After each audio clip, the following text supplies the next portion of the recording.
It wasn't just Cypher. Back in the Caribbean, every eye in the world was turned on us. A private army, just a bunch of guys with guns, in possession of a nuke? Why wouldn't they be uncomfortable? And that's why you made sure the inspection happened. Well, I thought our best move was to prove to the UN through the IAEA that we had no nuke. Of course, I was against us having it in the first place, but that was Snake's decision. The boss wasn't responsible. Well, don't get me wrong, I still believed in Snake. I thought I was making the best decision for all of us, that's all. I figured we should get a third party to exonerate us before proof of the nuke did get out.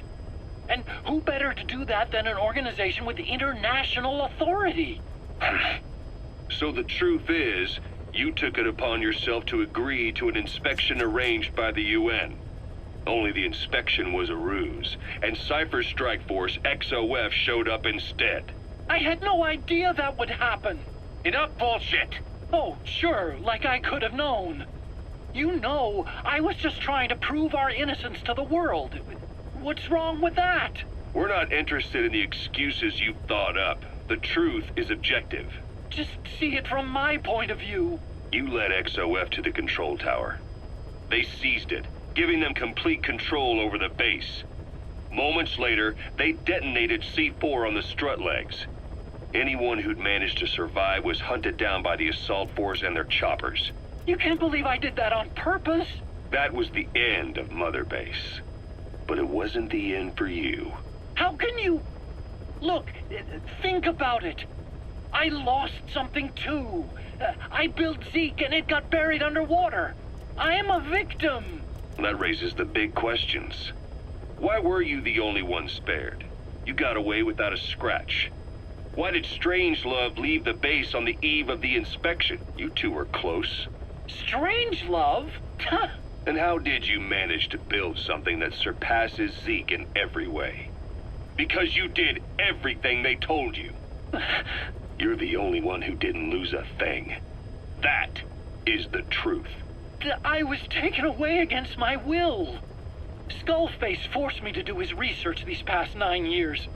He used me. I lost 9 years. 9 years. We all lost 9 years. It wasn't just you. I suppose blaming me makes you feel better, does it? But who's gonna give me back all the time I lost? You're not getting anything back. You're not a victim here, Emmerich. You're the perpetrator.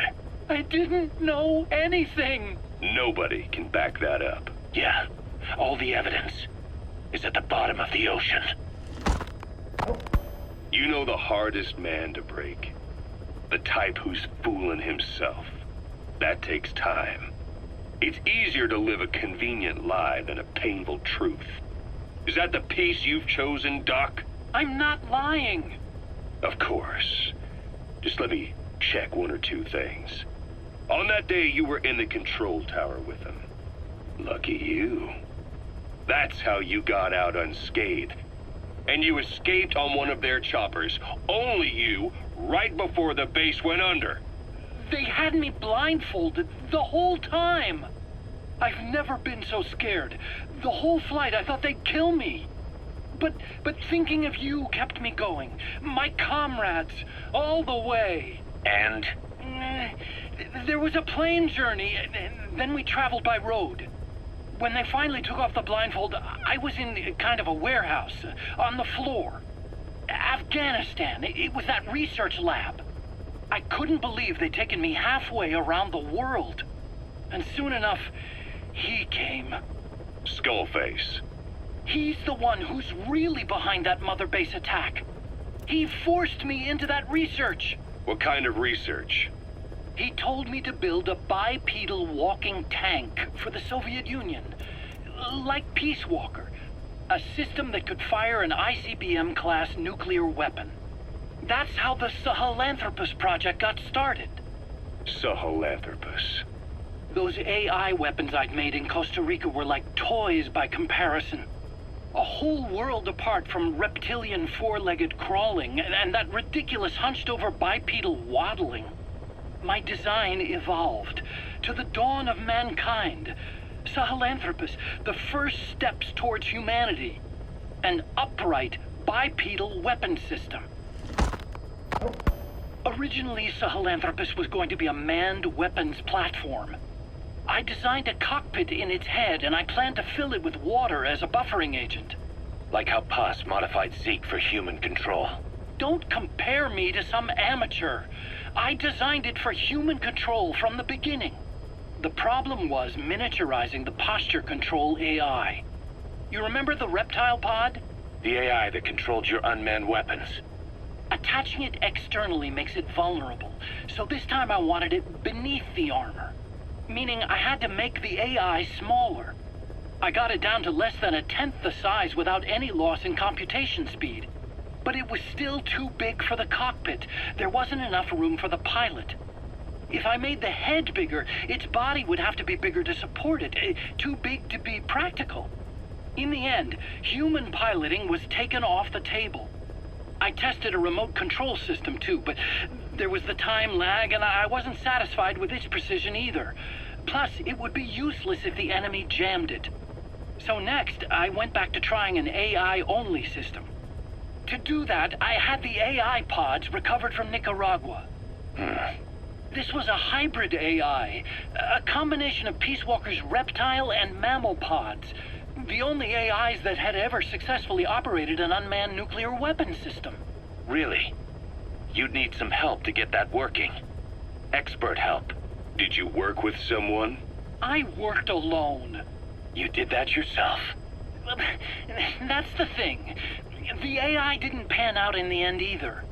But I did finally get Sahelanthropus walking by folding over its upper body to lower its center of gravity. The first upright bipedal locomotive weapon system in the history of mankind. I guess technically it falls into the anthropoid ape category. I don't see the benefit of having it stand taller. On terrain with significant differences in elevation like Afghanistan, you need a body that's vertically adaptable. That also lets it attack from long range while using mountain ridges for cover. So, making it walk upright was the most important factor in giving it superior height capability. As the name suggests, that was the whole point of Sahelanthropus. But I was being pushed for results. Having the AI mounted externally would have been the fastest way to get it working. I just needed more data so it could maintain its balance. But Skullface refused to wait. He dismissed the idea of AI control and took Sahelanthropus away from me before I could finish it. But it was walking when it came after you. That's just it. I don't understand how Skullface got it to move upright, without a pilot or an AI. And walking at that speed, too. It's beyond anything I could have imagined. This is like the Wright brothers making it to the moon. I'm just as clueless as you are. So this Sahelanthropus, where is it now? I have no idea. All my experiments took place at that cave. I've never seen it anywhere else. Besides, it's still just an incomplete prototype at this point, and nothing but a paper tiger. Even if it can walk, it's far from being a viable weapons platform. It wouldn't be useful in actual battle. Emmerich will remain here at Mother Base for now, but not as a member of Diamond Dogs. I still don't trust him. That work for you? Fine by me. He can't be allowed any contact with staff either. Yeah. A lot of the guys would love some payback for 9 years ago. We still need him alive. But we have to restrict his movements. He can only go where we tell him. And of course, the interrogations will continue. He worked for that skull bastard for nearly a decade. He still has more to tell us. How long are we gonna press him? If our investigation shows he really had nothing to do with the attack, we'll reconsider his place here. But I don't expect that to happen. Remember that water tank-shaped object in Emmerich's lab in the Soviet base camp? The thing that started talking to you like a possessed answering machine. That was a pod built for housing the AI used to control unmanned weapons. You remember, back in '74 in Costa Rica. It was in those machines you fought there. They were designated Pupa, Chrysalis, Cocoon, and Basilisk, and each of them was fitted with an AI unit called a reptile pod. Emmerich created it. It mainly handled the machine's posture control and autonomous behavior. But the Basilisk, aka Peace Walker, also featured a second AI pod. That one was called the Mammal Pod, and it was created by Dr. Strangelove. She tried to recreate the boss's personality through the Mammal Pod, but you pulled out its memory boards. That's when it transferred its own functions to its reptile pod. Just like a human brain compensating for damage by using the remaining healthy parts. The result was a unique entity, a hybrid of the reptile and the mammal. It sank to the bottom of Lake Nicaragua with Peace Walker. But apparently they salvaged it and transported it to that lab. Don't let it deceive you, Snake. It may sound like the boss, but it has neither a personality nor a will. Like Emmerich says, it's just a machine. You called that thing Sahelanthropus. Where does the name come from? Well, several years ago, an excavation team discovered a hominid skull in the Sahel region. Central Africa, the Southern Sahara. Cypher gave the specimen the name Sahelanthropus, man of Sahel. And then they covered the whole thing up. Why? They probably wanted to monopolize information about human evolution to have a head start in their genetic research. At least, until they had an idea of what they'd found. It was that big of a discovery, huh? Sahelanthropus was a gracile hominid, estimated to have lived about 7 million years ago. What's significant about it is how its skull's foramen magnum faces down. In other words, its spinal column supported its head from underneath. It stood upright. Right. Which would mean Sahelanthropus walked upright 3 million years before Australopithecus, making it the world's oldest human species. Walking upright. I get it. Hence the name Sahelanthropus for your machine. Walking upright was the decisive difference between our ancestors and other anthropoids. Our brains could get heavier once they were supported by the spinal column. That led to the use of tools and the development of complex communication through language. Only man is capable of this. My creation will be the progenitor of all bipedal weapon platforms. And you did this for Cypher? No, not at all. Sahelanthropus is the best proof that I never betrayed you guys. What do you mean? The reconstructed Sahelanthropus skull looked exactly like the skull we used as our logo 9 years ago in the Caribbean. An army without a nation. Outside the world order. The design was based on Pangaea, the supercontinent that existed 250 million years ago, right? Yeah. When the world was a single landmass. That concept's at the source of our strength. I felt the same way about Sahelanthropus. Sure, I was forced to build it under their orders, but I always wanted to put its technology back in our hands someday. That's the reason I incorporated the old insignia into Sahelanthropus's name. Don't you see? That's how much I was thinking about you guys. Oh, I see, all right. I see someone desperate to cover his ass. You can say whatever you want after the fact. But that skull also symbolizes somebody else. Skullface. Snake, you finally came. Just don't record this, okay? Not recording anything. What's this about? What I'm about to say stays between you and me. It's about the weapon to surpass Metal Gear. You know a researcher by the name of Clark? He works in the biotech industry, real advanced stuff. His area is bioengineering, but lately he's also gotten into genetic research. Never heard of him. Well then, what do you know about cloning? I think I've heard enough. Hold on, this is important. Cloning lets you create a genetic copy of an organism. You take the nucleus of one of its cells, and you swap it with the nucleus of an unfertilized egg from another member of the same species. They started out working with plants, but since then they've had success with other organisms, including mammals. It's a hot area for a lot of places right now. Corporations, universities, research groups. There's no shortage of scientists out to get famous and patent their work, with morality taking a back seat. Isn't that a little outside your field? It's got nothing to do with my research. But I thought it might be of interest to you. Cloning, and Dr. Clark, I mean. Go on. Now, this is really highly classified stuff. But I've heard that an American biotech company has successfully cloned a human being. What's more, it happened over 10 years ago. And the researcher behind it was Dr. Clark. You've really never heard of him? I don't meet many doctors.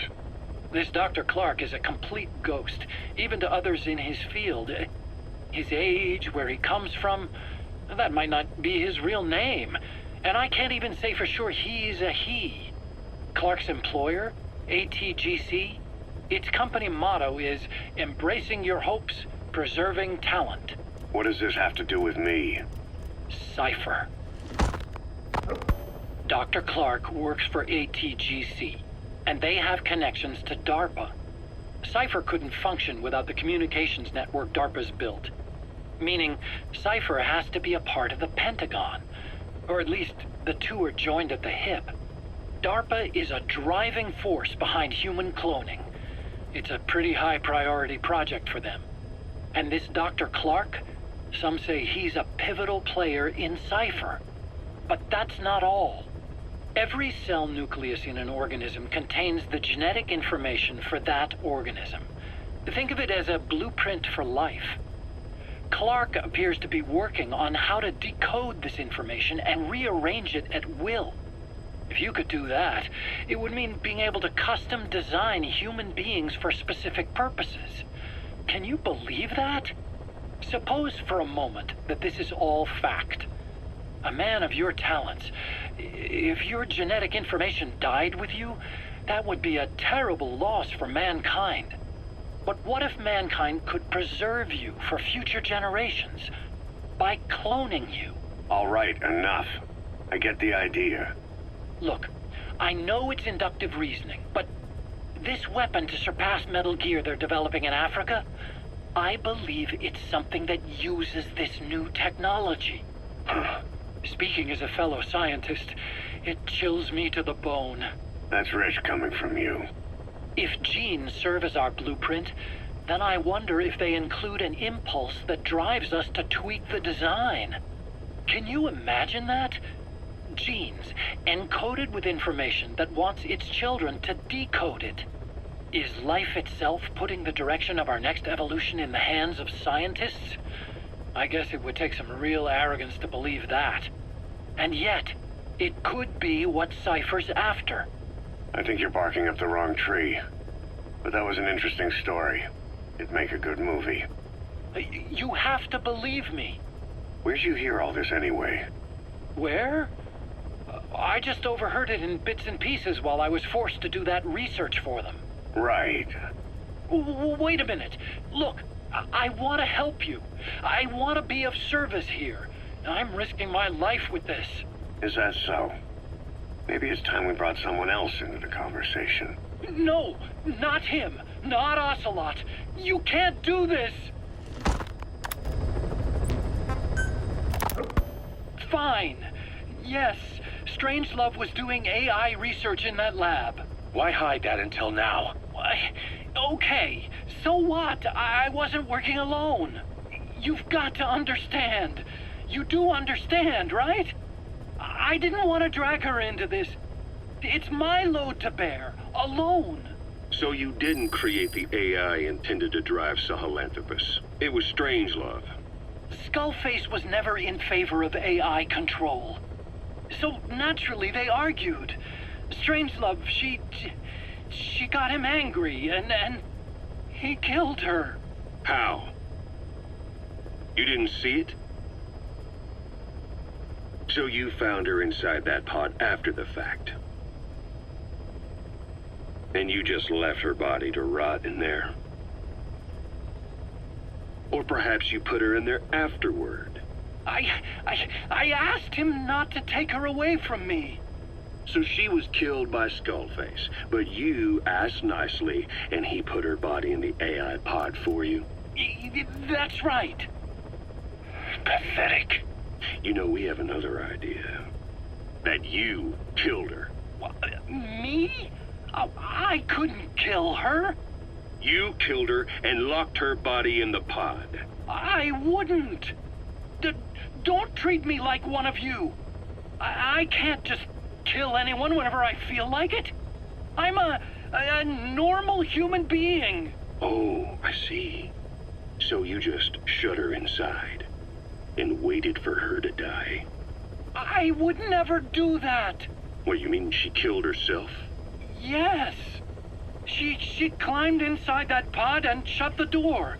It can't be opened from the outside. It was suicide.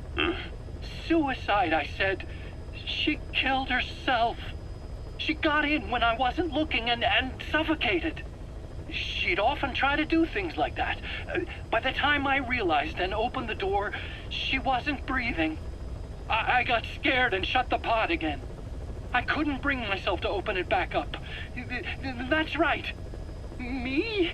Kill her? What is wrong with you? I see. Just tell me one more thing. Haven't you gotten enough today? Okay, I see it's a painful memory. You don't have to answer, just listen to the question. You see, we examined her remains. She had a scar on her lower abdomen, a surgical scar. It had been stitched up and had fully healed, meaning it was long before her death. She had a child, didn't she? Your child. Where's the kid? How should I know? So there is a child. I've never seen his face. What do you take us for? They took it all. Even my child. I didn't even know he'd been born. I lost everything. How old would he be? It's 4 years since then. And you know it's a boy. Strangelove said so. And his name? We called him Hal, even though I never saw his face.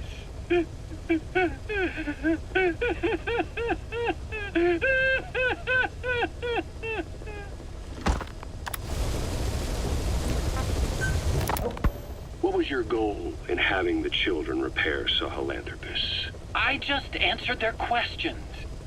I had no idea they would actually try to fix it.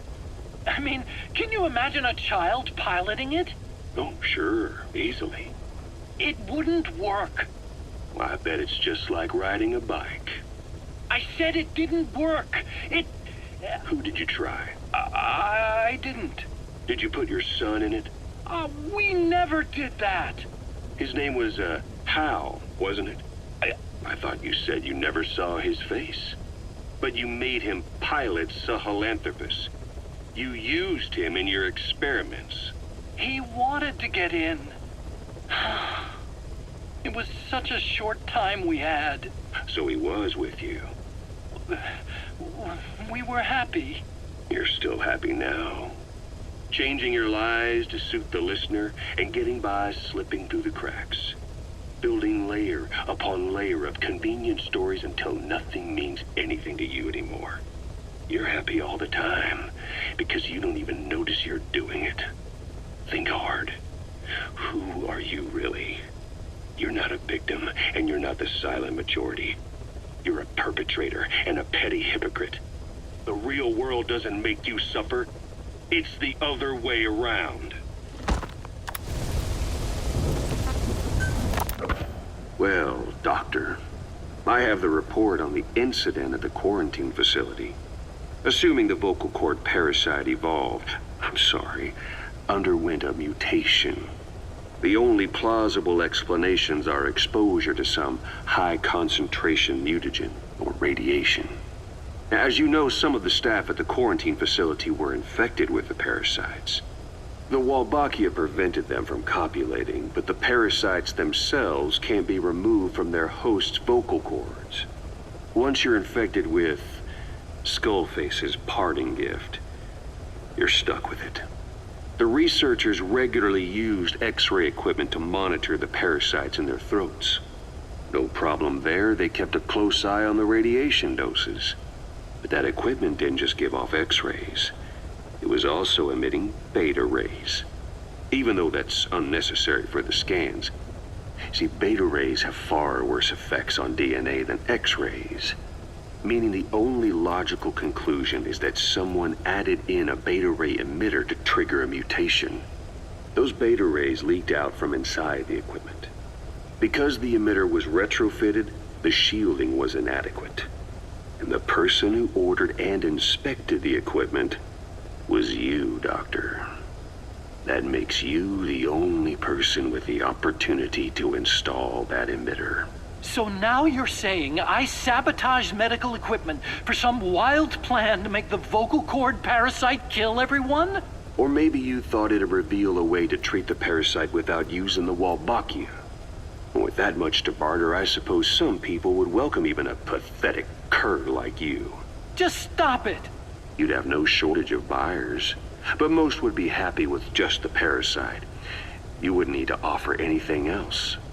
However, if that buyer already knew about the parasite, they'd also know that by itself, it's no longer the ultimate bargaining chip it once was. To sell to that buyer, you need to throw in a bonus, a way to one-up it. There's only one buyer who'd be after that. Emmerich, we record all communications on Mother Base. That includes radio transmissions to and from homemade devices. You've been in frequent contact with people in America. A private biotech company, a client of which is DARPA. And they are connected to Cypher. You made a deal with Cypher. You offered them a new parasite in exchange for your safety. This is the only place in the world where the vocal cord parasite still exists. And you used it as a testing ground, tried to resurrect their bioweapon. But your plan to obtain the parasite has failed. Your bullshit ends now. I don't think you're leaving here alive.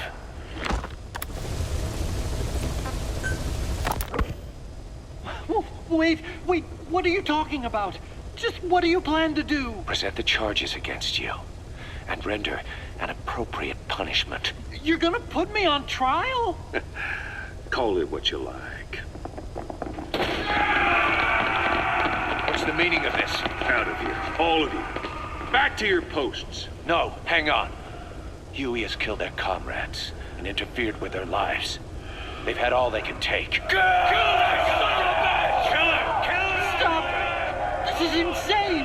You have no evidence whatsoever. You say you're an army free from governments. You talk big about being a nation unto yourselves. But from the outside, you're just thugs, rebels, a militia, you terrorists, an unhinged threat to society. You're nothing but a bunch of psychopaths. So you're not with us? No, I didn't. I thought we were on the same side. That's too bad. I didn't mean... Men, you will have justice. But our organization, the boss's organization, is built on order and reason. There will be no lynch mob. So stand down for today. We will gather all the evidence of this man's crimes, and then he will be tried. Dismissed. What do you think you're doing? Go ahead and execute me. It'll be murder in the eyes of the world. You've lost your minds. Don't you get it? You're seeing phantoms. Just look at that dog. No, you named him D-Dog, but it's obvious anyone could see that's a wolf because you're all a bunch of wild dogs. You wanted to believe he was too, to feel some connection, to fight your loneliness. You wanted something to cling to prove you deserve to be alive. You wanted to forget the death, your sins, so you'd cling on to dogs, or wolves, or even Big Boss. The boss is the same, isn't he? Every one of you is alone. That's why you suspect your own. I know, because I do the same. I'm one of you too. Alone.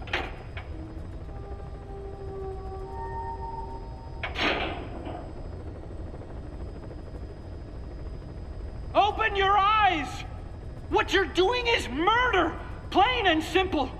All you ever create is war! War and violence can never lead to peace!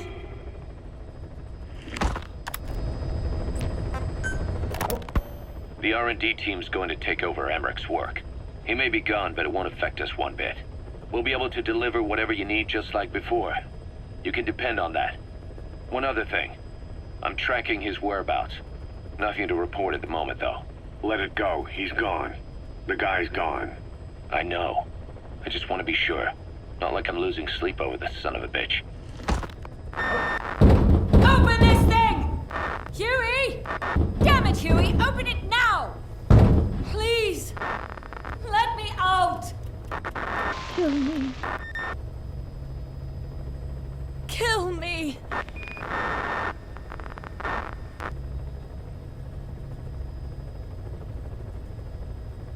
If only I'd tried to get out sooner. Perhaps I'd have made it. Why didn't I stop the hatch from closing? Even if it meant losing an arm.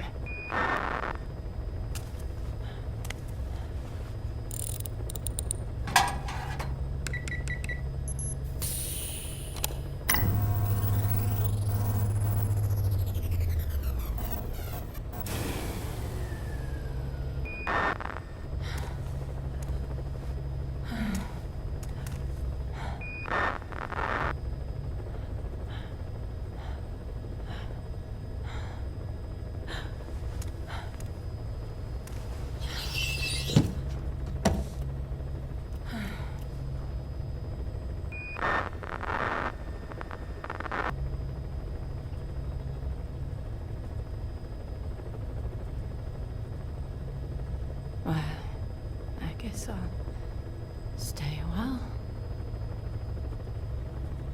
My voice, it's so distant.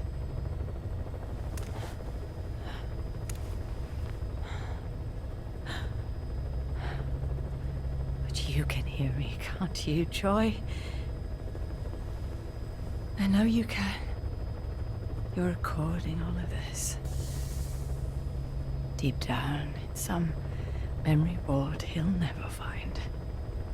Duplicating it. Burying it under heaps of meaningless code.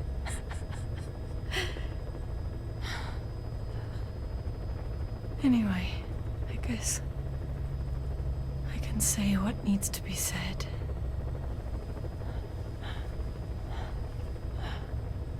I can still do that much. Talk to you.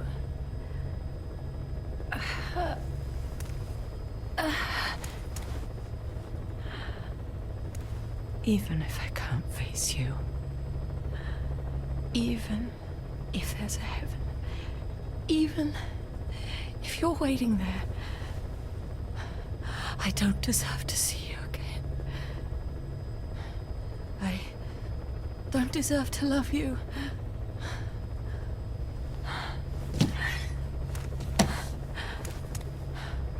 I signed up for Zero's plan. Even now that he's halfway to dead, his plan lives on, leeching away at the world. And it took your strength to make it happen.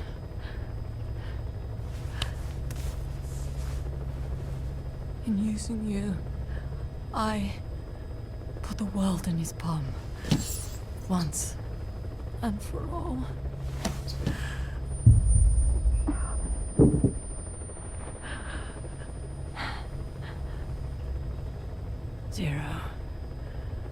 Zero, or whoever it is who's taken its name. They found me after the Caribbean. They made me simulate his will, so that even after the body was gone, that will would keep the world turning the way they wanted.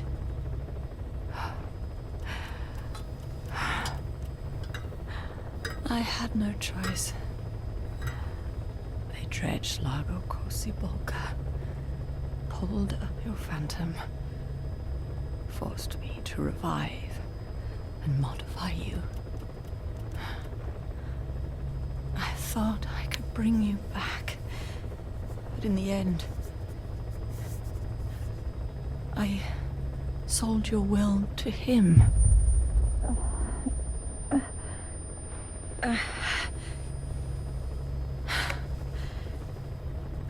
Now this pod is just one big shell.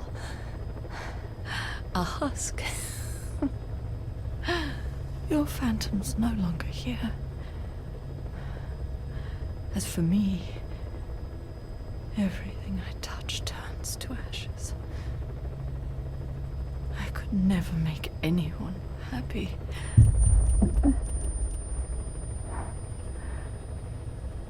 And now I'll never see my son again. But at least Hal's free from his father's hands.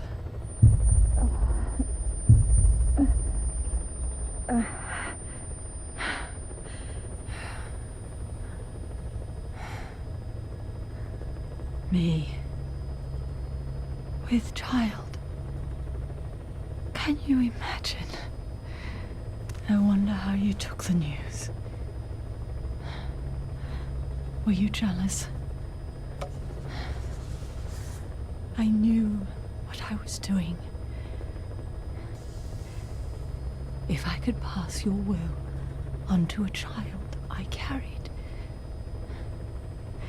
my genes, your meme, a father would be irrelevant.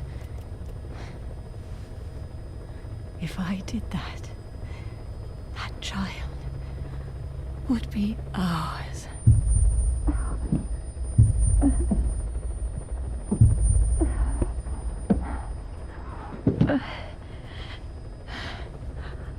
I've been a fool.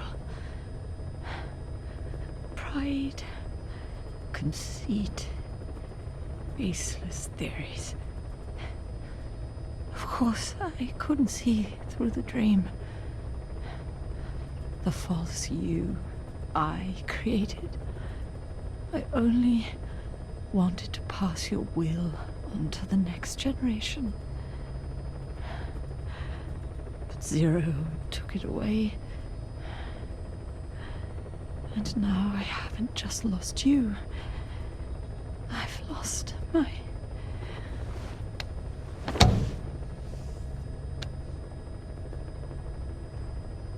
Oh, Hal, can you forgive the mother who couldn't protect you? The one who let them take it all away from us. Oh.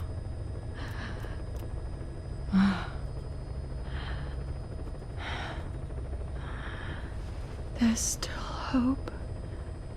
You, the one he took away. He'll never break your will. The will to make this world the way you saw it could be. I buried code, just to be sure. Inside of you, there is an egg. And when someone finds it, when they crack it, there'll be nothing left to stop you. The world you envisioned will become a reality.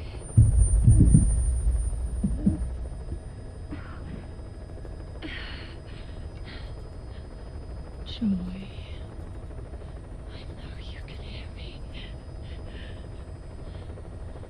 You do remember my voice, don't you? Please, take care of our son.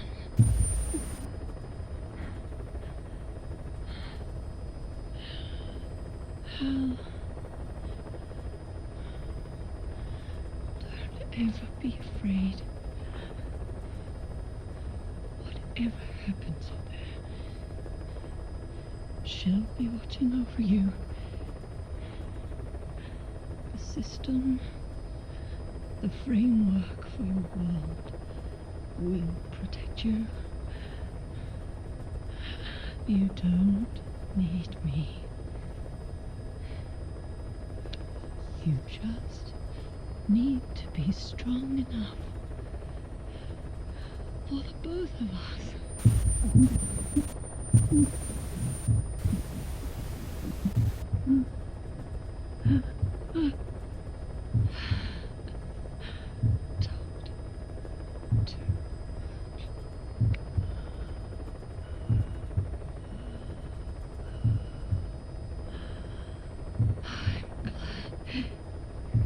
You.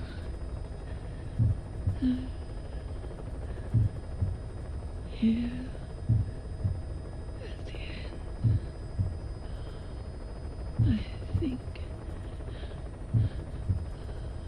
I hear